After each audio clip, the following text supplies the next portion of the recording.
Tata IPL जिसकी trophy पर संस्कृत में एक लाइन लिखी है कि यत्र प्रतिभा अवसरम प्राप्नोति, यानी कि वे टैलेंट मीट्स अपॉर्चुनिटी। और आज का जो टाटा आईपीएल का मुकाबला था ये टैलेंट मीट्स अपॉर्चुनिटी का परफेक्ट एग्जाम्पल था। एक ऐसा मैच जिसमें कि गुजरात की टीम 204 बनाती है और केकेआर की टीम जो कि लग रहा था कि शायद जीत नहीं पाएगी, लेकिन कैसे यहाँ पर पासा पलट जाता है। और शाहरुख खान की जो पिक्चर है ना बाजीगर, बिल्कुल उसी अंदाज में हारी हुई बाजी को जिता जाता है Rinku Singh. Can you believe it कि लास्ट ओवर में आपको 6 गेंदों में 29 रन, यानी कि लास्ट ओवर में तकरीबन 30 रन चाहिए। प्रेशर जो रहता है वो सामान्य तौर पर बैट्समैन के ऊपर रहता है, क्योंकि आखिरी ओवर में आप एक छक्का मार लोगे, 2 छक्के 3 छक्के, लेकिन आप 30 रन का टारगेट देखते से ही आपके हाथ पर धुजने लगते हैं, कांपने लगते हैं। लेकिन यहाँ पर प्रेशर में बैट्समैन नहीं बॉलर आ गया था, लेकिन यहाँ पर सामने 30 रन की चुनौती होने के बावजूद रिंकू सिंह बिल्कुल भी नहीं घबराया और उसने 5 ताबड़तोड़ छक्के मार के केकेआर को ये मुकाबला आराम से जिता दिया।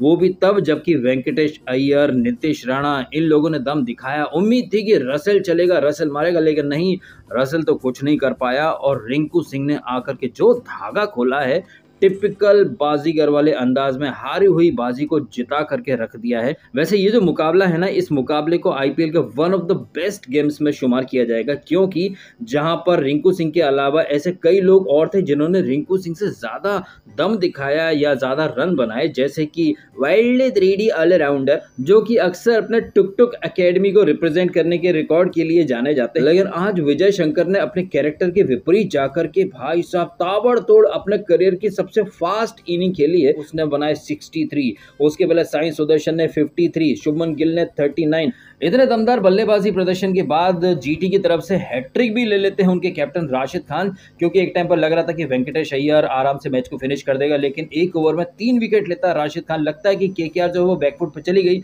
लेकिन नहीं, रिंकू सिंह आता है और धागा खोल करके हारा हुआ मैच जो है वो केकेआर की झोली में डल जाता है। इस तरह से रिंकू सिंह ने केकेआर के लिए आखिरी ओवर में 5 छक्के मारे। उसके पहले विजय शंकर ने गुजरात के लिए आखिरी ओवर में 3 छक्के मारे थे बैक टू बैक, और आखिरी ओवर में 20 रन बनाए, जिसकी वजह से जीटी का जो टोटल था वो 204 बन गया। क्योंकि एक टाइम पर ऐसा लग रहा था कि शायद जीटी 190-180 तक ही रुक पाएगी, क्योंकि बीच में ये काफी स्लो खेलने लग गए थे। लेकिन 19वें ओवर में 25, उसके बाद 20वें ओवर में 20 रन।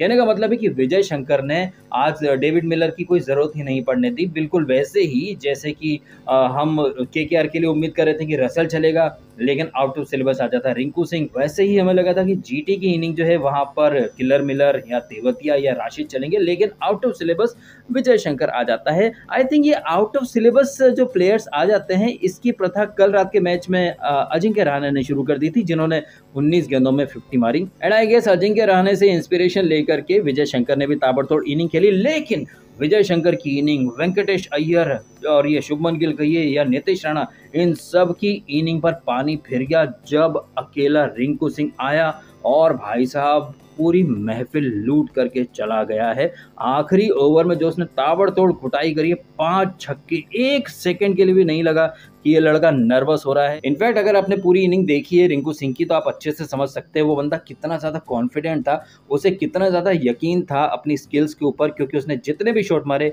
ऐसा एक भी शॉट नहीं था जो कि मिस टाइम गया हो या एज लगकर तुक्के में चला गया हो। सारे के सारे जो शॉट थे वो सारे के सारे प्रॉपर क्रिकेटिंग शॉट थे। और जो बॉलर था सामने यश करके, भाई साहब ऐसा लग रहा था कि वो बॉल करना ही भूल चुका है। उसका तो पूरा फिगर, आंकड़ा, और मैं समझ रहा हूँ कि करियर ही बिगाड़ करके रख दिया है। 4 ओवर में लगभग 70 रन, जिसमें से 30 रन तो लास्ट ओवर में ही आ गए। कहना गलत नहीं होगा कि इस मैच में 19th ओवर तक ये जो जीटी है इन्होंने कंट्रोल कर रखा था। एक टाइम के लिए लगा था कि वेंकटेश अय्यर और नीतीश राणा की पार्टनरशिप जो है वो आराम से इसको केकेआर को जिता देगी, लेकिन नहीं, राशिद आता है, हैट्रिक लेता है, अपना टैलेंट दिखाता है, लगता है कि केकेआर गई, लेकिन भाई साहब रिंकू सिंह ने तो भाई पासा ही पलट करके रख दिया। और हाँ, जीटी हार गई है, जीटी की जीत का मैंने प्रेडिक्शन करा था, लेकिन भैया रिंकू सिंह ने हमारे प्रेडिक्शन की धज्जियां उड़ा करके रख दी। धज्जियों से मुझे याद आया, जीटी में लॉर्ड तेवतिया हैं, जिन्होंने 2020 में वो शारजा में 5 छक्के मारे थे और अपनी टीम को जिता दिया था। आज लॉर्ड तेवतिया के साथ एक लाइफ का सर्कल कंप्लीट हो गया, क्योंकि आज उनकी टीम के अगेंस्ट 5 छक्के पड़ गए। तो आज रिसीविंग एंड पर हैं लॉर्ड तेवतिया। उनके दिल में ये बात चल रही होगी कि यार जब मैंने 5 छक्के मारे थे, हमारी टीम कितनी खुश थी। कभी सोचा नहीं था कि समय का दौर ऐसा भी आएगा कि मेरी टीम के बॉलर 5 छक्के खाएंगे। तो भाई लाइफ का एक सर्कल तो कंप्लीट हुआ है लॉर्ड तेवतिया की टीम के साथ। जिस टीम में वो हैं आज उनके खिलाफ 5 छक्के पड़ गए, तो तारीफ तो होनी चाहिए रिंकू सिंह की, क्योंकि उसने दिल, जिगर, किडनी, फेफड़ा सब जीतने वाला काम किया है। वेंकटेश अय्यर की 80 की इनिंग कहिए, या फिर विजय शंकर की ताबड़तोड़ इनिंग, या राशिद की हैट्रिक, सब पीछे छूट गए हैं। अगर किसी को कुछ याद है तो वह है रिंकू सिंह। क्या इनिंग खेली है। क्या है आपके ओपिनियंस, कमेंट करके अवश्य बताइए। आपने समय निकाला, वीडियो देखा, आपका बहुत बहुत धन्यवाद। Thank you so much.